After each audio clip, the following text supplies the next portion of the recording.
If you want to put on muscle, what should you eat and how much? If you want to lose body fat, what should you eat and how much? How dangerous is saturated fat and cholesterol? Today's episode is an absolute masterclass by the best of the best, Stan Efferding. You'll learn exactly what to eat and how much to eat if you're looking to put on muscle and if you're looking to lose body fat.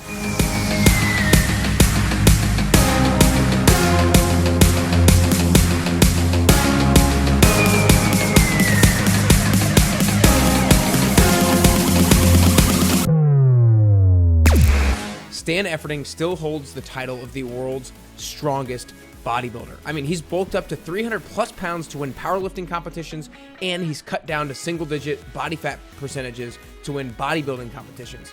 And he's done both multiple times. And nowadays, he coaches elite athletes to do the same, all while keeping their other health markers in check. So today, you're going to learn from the best of the best. Here's to getting closer and closer to your best you with Stan Efferding. All right, what's up, everybody, and welcome back to the Best You podcast. Today, I'm super excited to be joined by Stan Efferding. Stan, I know that today and this episode is going to be one that people absolutely absorb, digest, take notes on, and are going to share it like crazy. So I'm just super excited to dive in. And you were both, in your career, both a powerlifter and a bodybuilder. So you would kind of go to both extremes, right? Like you would bulk up to 300 pounds to be as strong as humanly possible, but then you would also work on shredding and cutting down to single-digit body fat percentages. So I know you talk about how you're like a professional dieter, right? Like you've gained and lost hundreds, if not thousands of pounds across your career. So like there's literally no better person to go to when asking for advice in either direction. So I want to start off in the bulking direction or the gaining direction, right? So like back when you were powerlifting and you did have to bulk and get as strong as humanly possible, what was kind of your nutrition approach in order to do that? Well, calories are king. You do have to be in a calorie surplus to gain weight. For some people, their metabolism, like mine, being a skinny kid, was such that even when I added calories, I might get a little bit of gains and then I would plateau and I would have to keep adding calories. It was very hard for me to eat enough food. So I veered off into the direction of the dirty bulk when I was a younger man, which is not a good direction. I learned an important lesson. I did gain too much body fat under that scenario. And that was, a gallon of whole milk a day, making ice cream shakes with peanut butter and eating Totino's frozen cheese pizzas every night, adding on, extra slices of cheese, you name it, burgers, pizza, pasta, pancakes, that whole scenario. And I did gain more body fat than was necessary, which, my having had well over 100 blood tests throughout my career, I was quickly able to identify some of the adverse health effects of that, fatty liver and the subsequent metabolic syndrome, higher blood pressure, blood sugars, and dyslipidemia, high LDL. And so now my recommendation is to try and maintain a smaller surplus. And what we see in the research, if you equate calories between, say, saturated fat versus carbohydrates, you see a much greater acceleration of liver fat from higher consumption of fats and saturated fats than you do from a comparative amount of calories from carbohydrates. So my recommendation currently, and I'm right now working with the current world's strongest man, Mitchell Hooper, and I'm also training former world's strongest man, Hafthor Bjornsson, for the Arnold Classic coming up here February 29th. And of course, they're both bulking.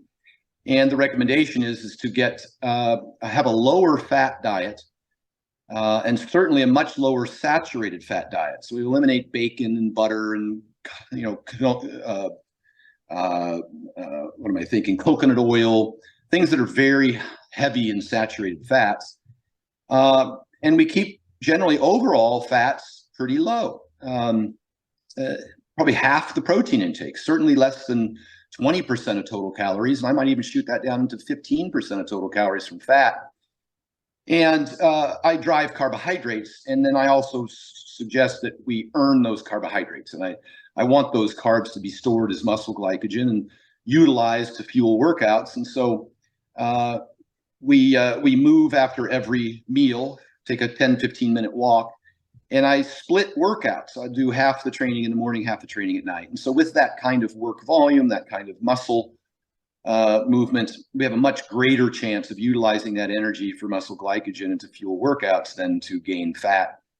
And I think, that's obviously worked very well. Another challenge is when you get that big and you have that amount of workload, eating enough calories becomes pretty laborious. It becomes exhausting. When I worked with Brian Shaw, after about a week on the diet, he called me up and he said, Stan, I'm hungry. I haven't been hungry in years, because he was eating the typical, many pizzas a day and that kind of thing, really higher fat diet. And so he was full all the time, uncomfortably full, with digestive distress. Commonly you'd get diarrhea. Those kinds of things are very common. And I'm concerned about, the ease at which this can be accomplished, so it can be something that can be sustainable. The bulking can be sustainable for a long enough period of time to realize the benefits in muscle and sustain them such that it doesn't drop off of you really quickly, which commonly happens. And so I designed the diet to include the kinds of foods that are kind of easier to consume, just mechanically speaking, in which case I'll use the mash. I'll grind up the bison with the white rice, with the scrambled eggs, and use bone broth to make it moist, so that you can, kind of like a professional hot dog eater will dip his hot dog into water first, so he doesn't have to chew very much and he can inhale more food quicker. And then it's mashed, and so it's a little easier to digest, so they can eat again sooner. And then I'll use foods that don't necessarily bulk, give them lots of heavy bulk, which, just to kind of categorize it, lower FODMAP foods that create less gas and fermentation, a little lower fiber. I know that's not the healthiest long-term suggestion, but when getting ready for competition, we make some adjustments. And so we'll eat more, less fiber, less, like big piles of oatmeal might be harder to digest, whereas a smaller serving oatmeal with white rice is easier to digest. And so I use those strategies to try and get them foods that it's easier for them to consume more of, digest quicker, and eat again sooner. So that's my bulking strategy. Yeah, no, I love it. And to try to kind of regurgitate back to you as simply as possible. Basically, you want to be in a calorie surplus, and if you want to do it right, you want to not do a dirty bulk. You want to be eating cleaner foods. So think of a little bit smaller surplus. You want to make sure that to make sure other health markers are in check, that you're not over consuming fats, especially saturated fats. And then you're big on eating good carbohydrates, and also at the right time. So like you said, you earn your carbs. So like pre-workout for fuel, post-workout for replenishment, and going on walks after that. When it comes to protein, what's the specific kind of like recommendation or protocol that you usually use with people for bulking when it comes to protein? Yeah, I'm glad you asked. When in a calorie surplus, particularly when you're consuming a lot of carbohydrates, the total calories and the total carbs are muscle sparing or protein sparing. So you don't need as much protein. And that's important because protein's very satiating, for one. If you eat a lot of protein, you tend to fill up and stay full longer. We saw that in Dr.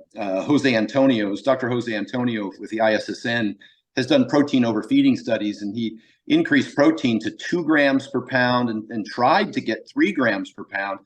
And he had a lack of compliance because people just couldn't eat that much protein, even when they were downing shakes, and they weren't gaining weight. They were in an 800 calorie surplus, shooting for 3 grams of protein per pound of body weight, and didn't gain weight. A lot of that could have been because, again, it was harder for them to eat enough calories and they were satiated. But our goal is to gain weight. And so for all of that reasons, I'll actually lower protein down to about 0.8 grams of protein per pound of body weight. And that's dependent, like Hafthor's 410 pounds. And so I'm not going to give him 360 grams of protein.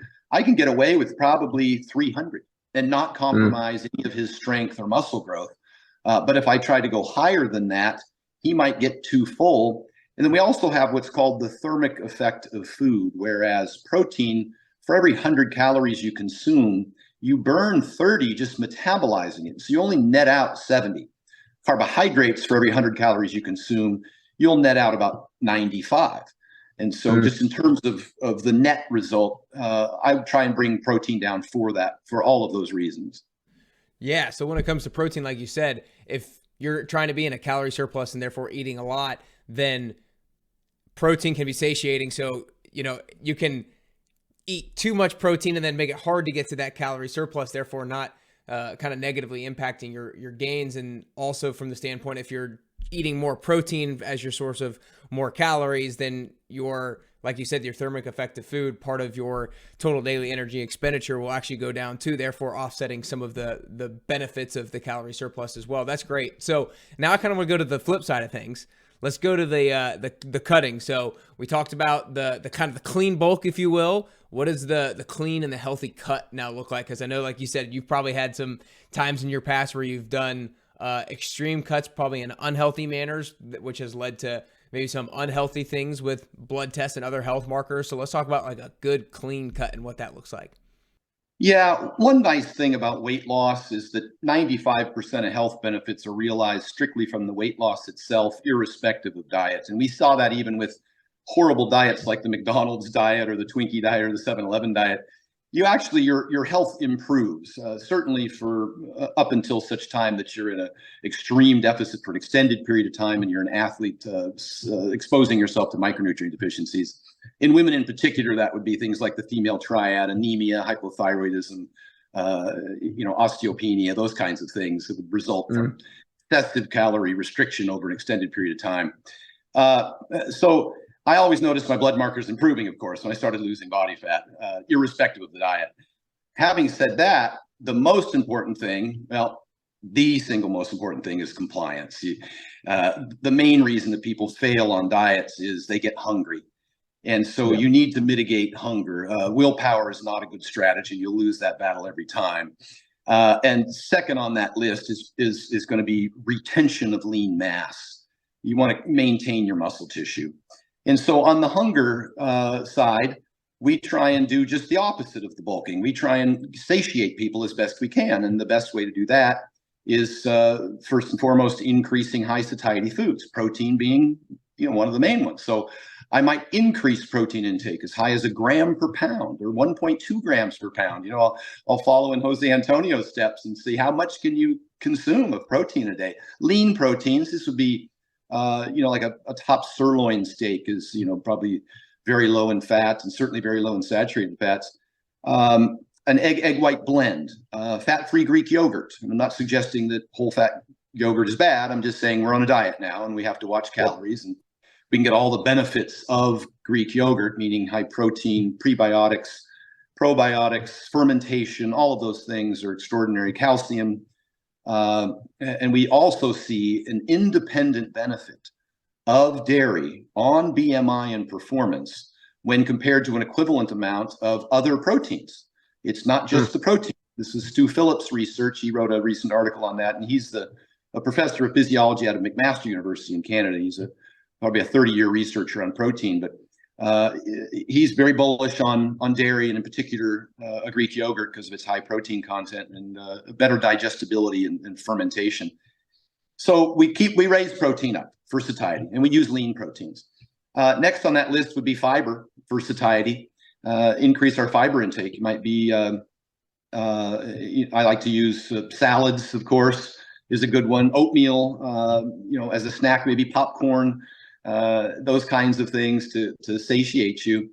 And I like to keep fats low again, mainly because carbohydrates lend themselves well to performance. And I want all of my dieters to be lifting weights. That's the most important thing you can do to retain lean muscle mass. A lot of people have posited that just consuming enough protein would satisfy that requirement, but in fact, it's not the case. It's actually the training stimulus is more important than the protein. So I definitely want my clients, weight loss clients, to lift weights, and certainly if you're a bodybuilder, and then that becomes a priority. When I was training Nadia White, who took third in the Miss Olympia, she used to, lower carbs. I used to lower carbs. And especially with the keto research, you see a significant decline in performance and lean body mass. We lose muscle on keto diets. And performance is probably the primary driver of that, because when you get into the gym and your training stimulus is not sufficient, you're going to start losing muscle mass. Your body will preferentially metabolize protein, muscle tissue, in that position of defense, in that calorie deficit. And that's where we start losing muscle mass. And I like to judge that based on strength primarily. So I try and hold on to, I try and keep effort and intensity high, effort being, reps in reserve. How close to failure do you train? And that should be, within a rep or two, certainly when you're trying to retain lean mass. And then intensity would be the amount of weight that you can lift. And we get equivalent outcomes, lifting anywhere from 50 to 85% of your 1 rep max between 5 and 30 reps. But I like to measure strength going into a competition and trying to serve as long as I can. What often gets compromised in a calorie deficit is volume. And, typically you might be able to go in and do 12 sets for chest. And then when you go into a diet, all of a sudden it becomes harder to do 12 sets. And it's more important to maintain effort and intensity, meaning getting to within a rep of failure with a significant load, than it is to maintain the same volume. I would compromise 12 sets to 10 to 8 over time before I would compromise effort intensity. Just because you don't have enough fuel to fuel that duration of training in your workout. But I want to keep the intensity high to create a sufficient stimulus for the muscle so that it knows, hey, I need you. My demand on you is such that I'm not going to metabolize you. I'm going to burn the fat. Yeah, let's stay on this. This has been amazing. So, and again, to kind of just regurgitate a little bit, like to have a cut, you need to be in a little bit of a calorie deficit in a healthy manner so you can maintain compliance for a long period of time. Like you said, adding foods that are high in satiety, like protein and fiber, and then from a carbs and fat standpoint, probably have a little bit lower fat intake for other health related reasons, and just because fats are high in calories.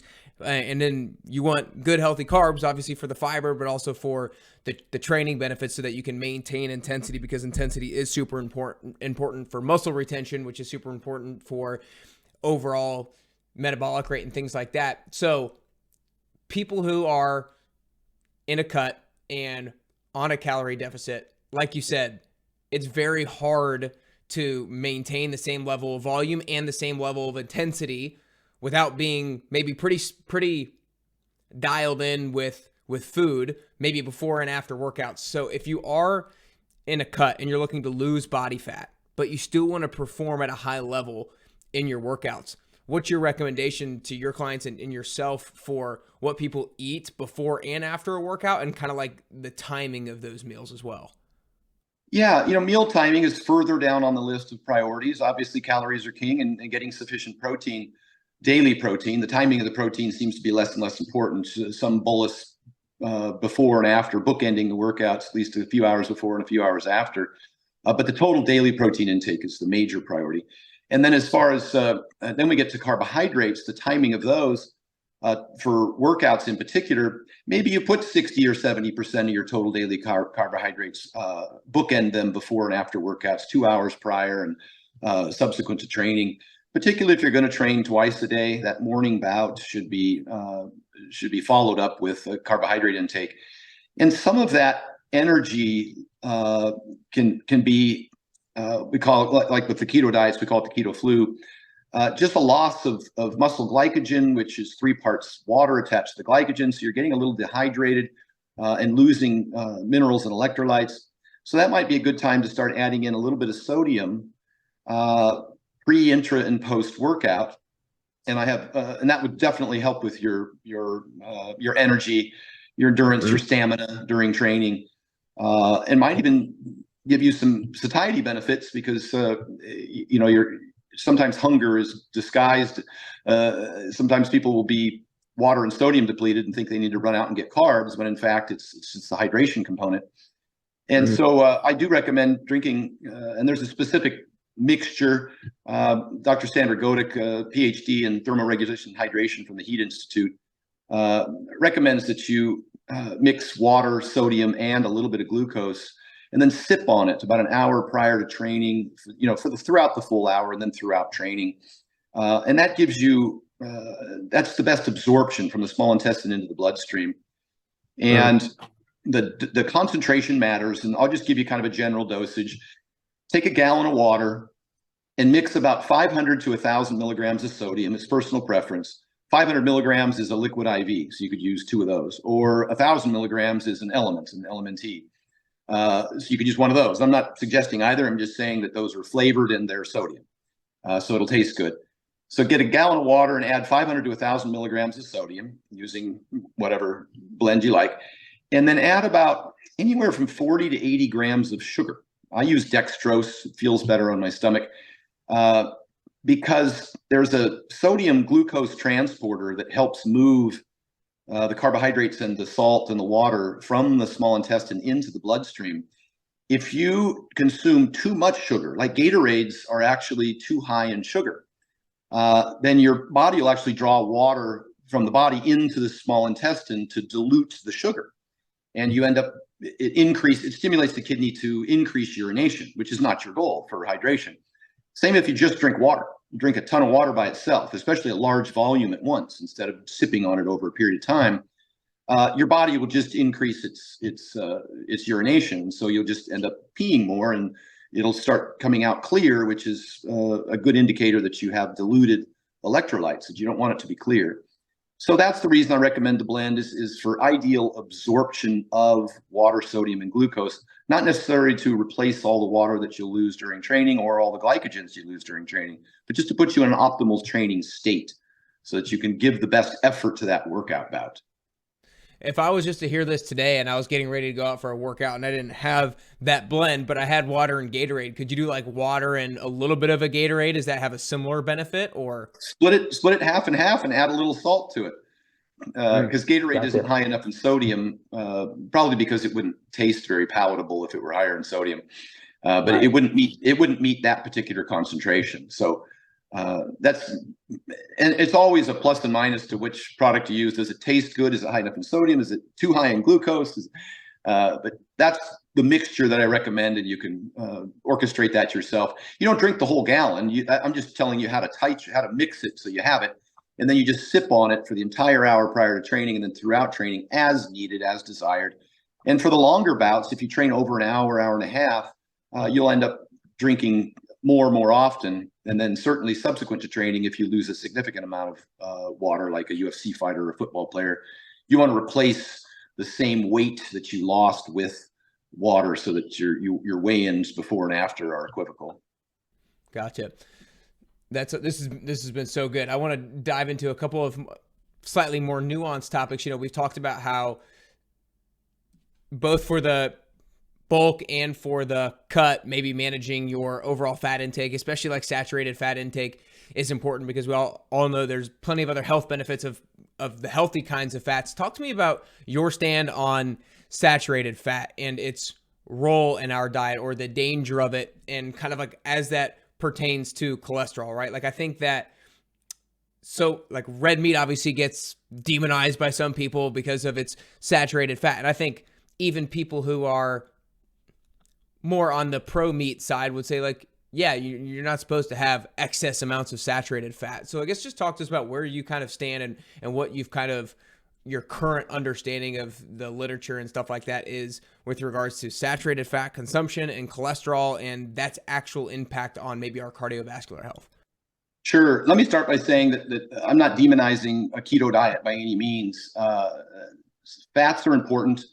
They're important for sleep. They're important for hormones. They're important for absorbing A, D, E, and K.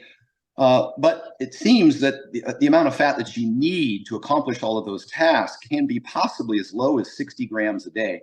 Eric Trexler, PhD, has done a pretty deep dive onto the research on that. And I'm not suggesting you should get the minimum. And I'm not suggesting that lower fat or higher fat diets are inferior to carbohydrates for weight loss. Right. My preference was for performance. We've seen in the Diet Fits trial out of Stanford, it was over 600 participants for a year. Whether you went low carb or high carb, they had equivalent weight loss and equivalent glycemia numbers too. So the idea that a keto diet is better than a carbohydrate diet, Just doesn't feather out in the research. Having said that, there's no better diet, whether you do intermittent fasting or you do keto. There's only three types of diets, I should say real quick. It's CR, DR, and TR is what they are. Calorie restriction, dietary restriction, and time restriction, right? Calorie restriction, you count your calories, put them in an app, weigh and measure your food, look at the labels. Dietary restriction, you eliminate foods, eliminate carbs, eliminate, vegan, eliminates meat. Carnivore eliminates everything else. Paleo eliminates everything cavemen didn't eat. So that's dietary restriction. And then time restriction, of course, we understand to be skip breakfast, do a 16-8, do an OMAD, do an alternate day feeding. Those are all perfectly viable ways to lose weight. There's many paths to the same destination. We see successes and failures by participants in all of those different protocols. It's really individualistic, and the best thing you could do is find the diet that works for you, the one that seems the least restrictive, the one that you're not hungry on.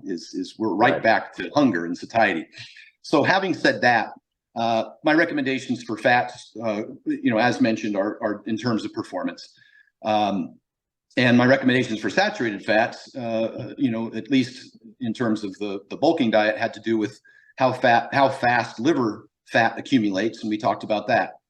Now, in terms of saturated fats for overall health and LDL, I did say that with weight loss, even a keto diet, even a high saturated fat keto diet, if you're losing a significant amount of weight, all your biomarkers will improve, blood pressure, blood sugars, and LDL cholesterol to a point from the weight loss. And then long term, you may see an uptick in LDL elevation from a high saturated fat diet. And by that, I mean something in excess of 10 or 12% saturated fat as a percentage of total calories. AHA recommends below 7%. We don't really see a precipitous incline. It's kind of an S-shaped curve until you get north of, say, 12% saturated fats. They're certainly okay to eat up until that point. Then after that point, you really want to be looking at how susceptible you are to LDL elevation, because it's very individualistic as to both terms of absorption and clearance. Some people are hyperabsorbers. They can't eat eggs. About 20% of the population, if they eat eggs, they'll get a dramatic increase in LDL. The other 80%, you can eat 20 eggs a day and not have any increase in LDL. Those are people who don't absorb as much cholesterol. And then there's the clearance component, which is generally affected by saturated fats, whereby it downregulates the number of LDL receptor sites on the liver. And so LDL isn't reabsorbed, the cholesterol isn't reabsorbed by the liver and then excreted usually with the accompaniment of fiber, bile bound and excreted. And so you do need to have, so that hits on two things. If you want to decrease saturated fat, if you're in the camp that believes that LDL is a contributor to cardiovascular disease, which we have lots of multiple lines of evidence from epidemiology to randomized controlled trials to Mendelian randomization from genetic predispositions showing that yes, in fact, elevated LDL, or more specifically ApoB, is an independent risk factor for cardiovascular disease. It's not the only risk factor. And it takes many years, if not decades. A lot of people in their 30s and 40s say, "Oh, I eat tons of bacon and eggs, and I feel great." Well, cardiovascular disease is not something you feel. The average age of a first heart attack is 65, and the average and the most prevalent first symptom is death. And so it's not something I think that and even more recently, Sean Baker, known as a carnivore proponent, and a friend of mine who I've trained with and I respect over the years, said, "Look, you shouldn't just let LDL go crazy. That's not." But there are other factors that can accelerate cardiovascular disease, probably to a greater degree. And of course, one is high blood pressure, and the other would be type 2 diabetes. But that doesn't mean that it's exclusive. It means that your overall risk is dependent on multiple factors, and LDL elevation or ApoB is one of those contributing factors. So for lifestyle, reduce saturated fats. You got to cut down on, the Finnish trials showed an 80% reduction in cardiovascular disease from reducing butter. a pretty significant outcome for those folks. And so get saturated fats down under 10%, increase your fiber, particularly soluble fiber.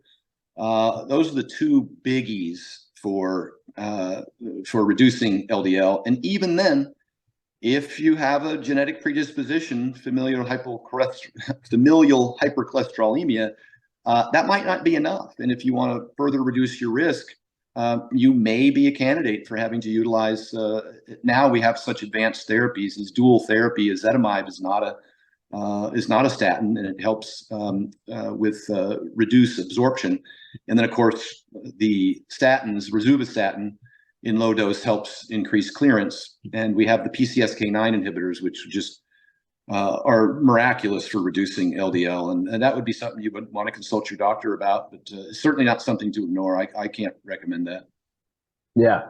Well, that's great. That was super clear and extensive, and hopefully people have a lot better understanding now. Like you said originally, your recommendations when it comes to fat is based off of performance, not necessarily just health, because you want to be able to be fueled so you can maximally perform at a high intensity during your workouts. You're not demonizing saturated fat. You're like, you just want to keep it under a certain extent. For some people, elevated levels of saturated fat are going to increase your LDL more than others, and LDL is an independent risk factor, but it's not the only thing. So there's a lot of things to consider when you're talking about the saturated fat, cholesterol, recommendations and or danger, and everything like that. So I appreciate you bringing that all to light. I got a few more questions for you here, Stan.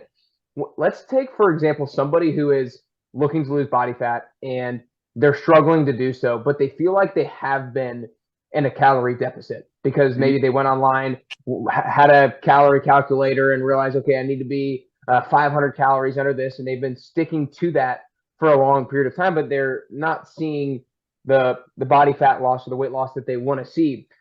I think we know that like calories in, calories out, super important, doesn't tell the full story, right? Like calories out, you talk about total daily energy expenditure. There's your basal metabolic rate, there's your NEAT, there's your exercise activity, there's your thermic effective food. And then from the total daily energy intake, I feel like that's a little bit where I personally am a little bit less foggy, and probably other people are a little bit less foggy. If somebody is struggling to lose that body fat, but they feel like they're in a calorie deficit, is there something within that like total daily energy intake that's off, or what might be the culprit as to why that person is struggling to lose that body fat? I hate saying this, but the facts are what the facts are. It is the law of thermodynamics. If you are not losing weight, you are not in a calorie deficit. So one or the other side of that equation, whether it's total daily energy intake or daily energy expenditure, is not working to your advantage. Now, the vast majority of weight is lost from the diet. As you know, from looking at those energy expenditure models, exercise is only about 5% of the total daily energy expenditure. Your basal metabolic rate and your NEAT and your thermic effective food make up 95%. So I don't recommend people go out and crush themselves with these extraordinary workout plans, because they're not sustainable, and because exercise beyond the health benefits that are provided by them is kind of a poor weight loss tool, because of what's called the constrained energy model of obesity, whereby people experience compensation. When they go out and train hard, very, very, very hard, they end up sitting more and eating more. They compensate by getting tired and hungry. And so I'm very cautious about what kind of training and how much training I prescribe. Now, the best exercise is the one you'll do, and the same thing applies, with diet. The best one you'll follow. And so at least initially, I try and get people to participate in things that they enjoy, so they'll do them consistently. And hopefully they, burn a few calories, elevate their heart rate, and get their cardiovascular benefit from that. But and here's where I said I always have to apologize, because it seems like I'm blaming the victim. But 99% of the time, from my experience, over 30 years of training people, I've trained thousands of Gen Pop, not just athletes, for weight loss over the years. 99% of the time, we're underestimating the number of calories we take in. And that's easy to do. And the research shows that we're off by 30 to 50%. Restaurants are off by 30 to 50%. Dietitians are off by 20%. Labels on food are off by 20%. judging portion sizes, not seeing hidden calories, such as at restaurants when they put an extra tablespoon of oil, there's 130 calories, boom. And you can't see that in the preparation of your food. You know, a top sirloin steak cooked in an air fryer at home might give you, 130, 150 calories. The same steak at Ruth Chris with a cube of butter melted over it, it's usually a ribeye, that's a 1,700 calorie endeavor. So, and then there's the sips, the snacks, the bites, the licks, those kinds of things that always kind of sneak in there. The one glass of alcohol here or there. Generally speaking, that is the problem. That's why I have my clients take a picture of everything they eat every day and send it to me. Use a tracker. It can seem sort of tedious at first, but it really helps educate you, because a lot of people don't know how many calories are in certain foods that they eat. Like even my wife, God bless her, she was coming in every day with a Starbucks. It was a vanilla latte until I showed her it had 700 calories in it. She had no idea. And so it's important, I think, at least initially, to track your food, just so you learn when you're looking at a certain food, whether or not it's going to be calorie heavy. And this isn't a good food, bad food conversation. This is just calories. And trying to make those decisions to eat the leaner whole foods and less of the ultra processed foods that don't satiate you. Generally speaking, it's lack of measurement. If you feel like you're in a calorie deficit, but you're not losing weight, in fact, you are not in a calorie deficit. You probably have to trim off some calories here or there. And generally speaking, the highest calories are the sip of alcohol here or there, or maybe a fat that is snuck into a sauce or something like that that's indistinguishable within a particular meal that you've prepared. So I go to air frying. That kind of thing helps limit some of those extra calories. Yeah, it's so true. It's so crazy how quickly just seemingly small things can just add up and just kick you out of that calorie deficit. There's no doubt about that. I got about 2 more questions for you. You got time for me? Shoot. Oh yeah. Awesome. So, I mean, people who are watching this on YouTube are gonna be able to see you. People who have known you are gonna be able to see you. You're freaking huge. And you're in your 50s, is that correct? Yeah, I'm 56 now. I'm just a shadow of my former self. I used to run around at 285, 300. I'm down in the 30s now, 235. Yeah. Well, okay. So this guy's 56. He's an absolute beast. He used to be called the White Rhino, and you follow him on Instagram and you see how much weight he lifts. There's also going to be people who are listening to this who, as they get older, they're concerned with strength training, or that maybe people recommend like you shouldn't be strength training as much when you get older. You don't want to get hurt. What has been your philosophy for you personally? Obviously, you're coming from a standpoint of like, good form, like you know how to recruit the right muscle groups. You already have a base of strength built up, so you're less likely to injure yourself. But what is your philosophy with regards to strength training as you get older, and how you stay safe with it as you get older?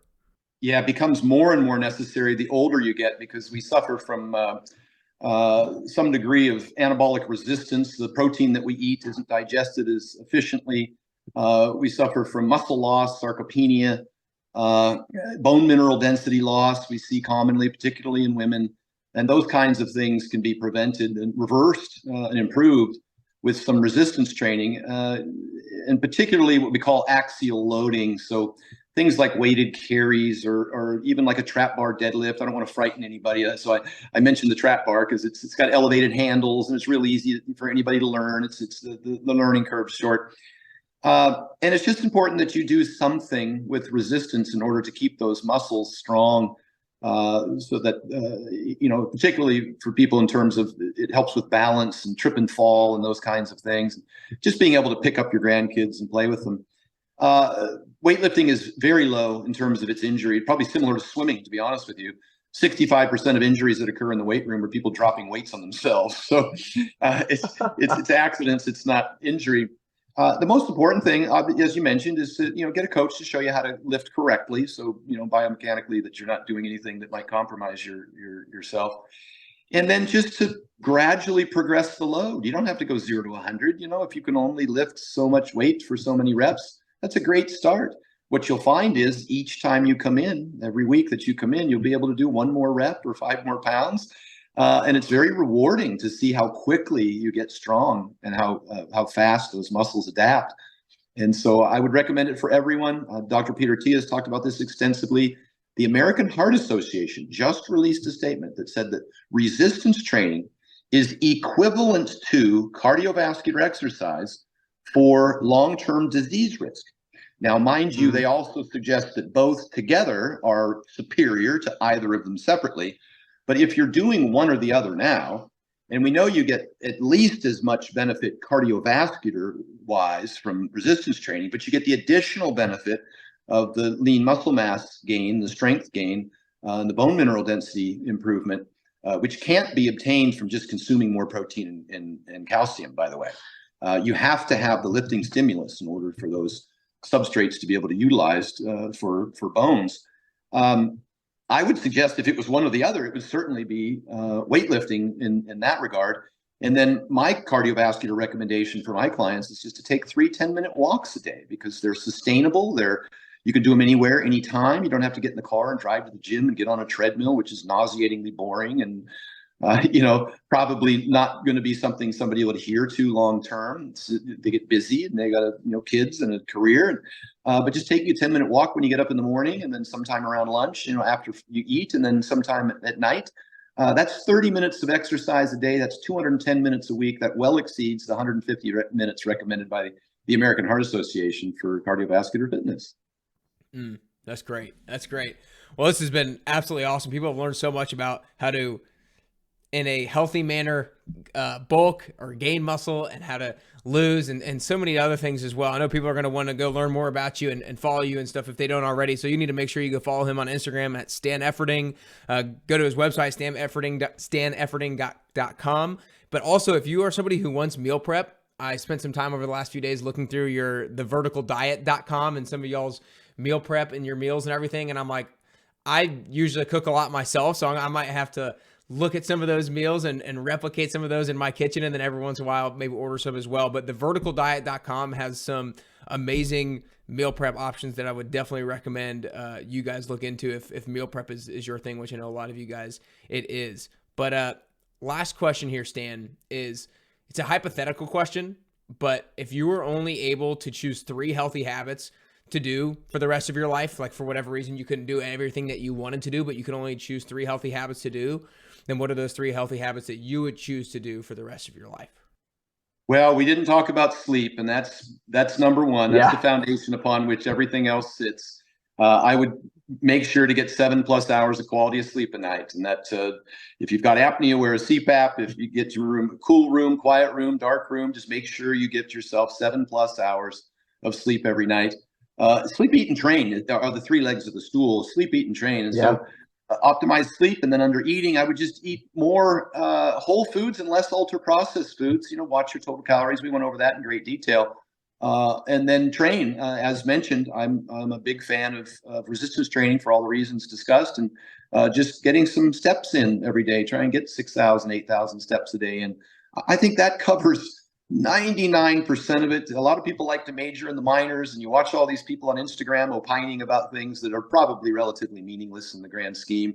Those are the big rocks. Those are the ones I focus on, not just with Gen Pop, but even with the world-class athletes that I work with. Those are the big things that I focus on.